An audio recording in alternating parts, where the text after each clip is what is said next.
Hi, I'm Richard Salter and this is my 64 Daytona Wagon.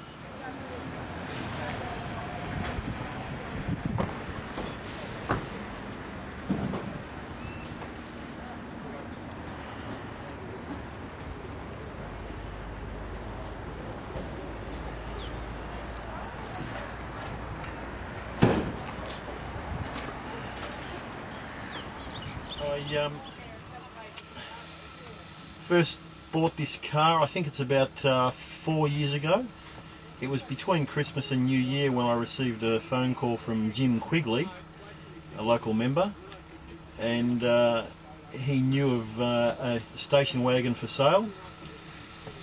And so I grabbed Bob Godley, who knows all about Studies, and we went round and had a look, even though I had no intention of buying anything. Anyway, one look at it and I was very interested and proceeded to buy it. I think that was about 4 years ago. It was a one owner, had about 160,000 miles on the clock at that stage. And as you can see, it's fairly original. Hardly touched the inside apart from cleaning it up. The outside was pretty rough though, although no rust, and needed a bit of a cosmetic job on it. The engine is a standard 259, as you can see, with a 3 on the tree manual transmission. No overdrive, unfortunately, although the top gear is pretty worn and keeps jumping out, so as it needs a bit of a rebuild, I'm looking around for a complete overdrive manual transmission.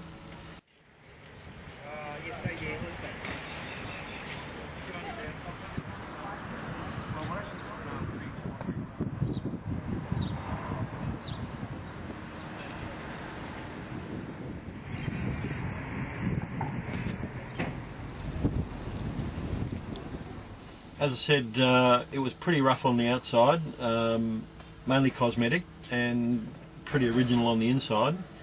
The outside colour was originally a Fedora grey, and we had it painted this silver metallic grey colour, which I think really sets off the red and the white or the cream headlining, which is all new, and that was a real good job trying to put that in.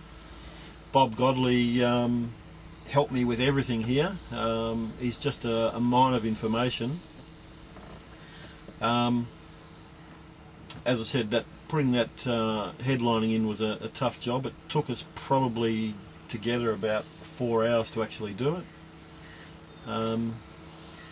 Most of the trimming that needed to be done, I actually did myself, although I bought the carpets, obviously.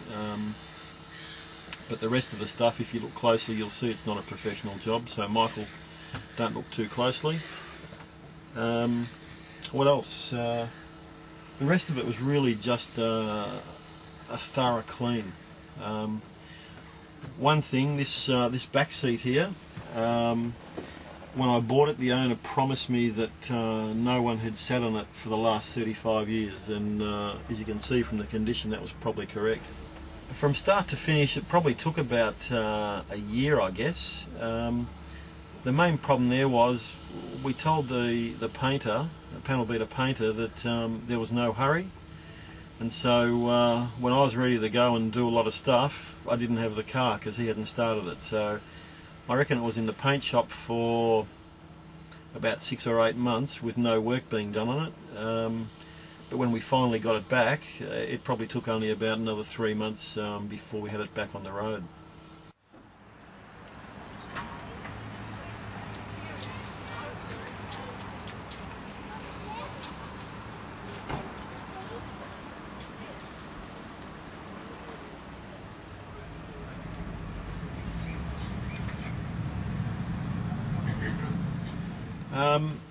After we did it up, we took it on a few runs here and there, but the major one it's done was to the Winter Sun event in Queensland, which is held every June.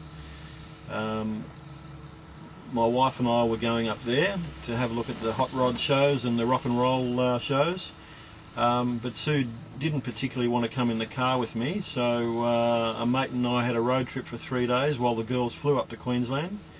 We had an absolute ball in the car, drove beautifully all the way, except kept popping out of top gear. As I mentioned earlier, the gearbox is pretty worn.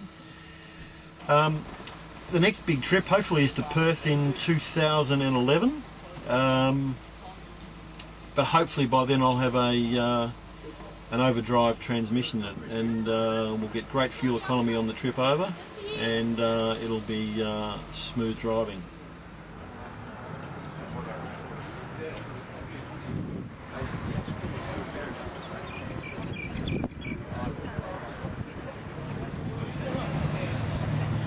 You can see that it's not a show car, and as I mentioned, it probably looks pretty good from about 20 feet away. And even since it's been painted, which is now a couple of years ago, there are a number of marks, mainly because I use it so often. I try to drive it every weekend.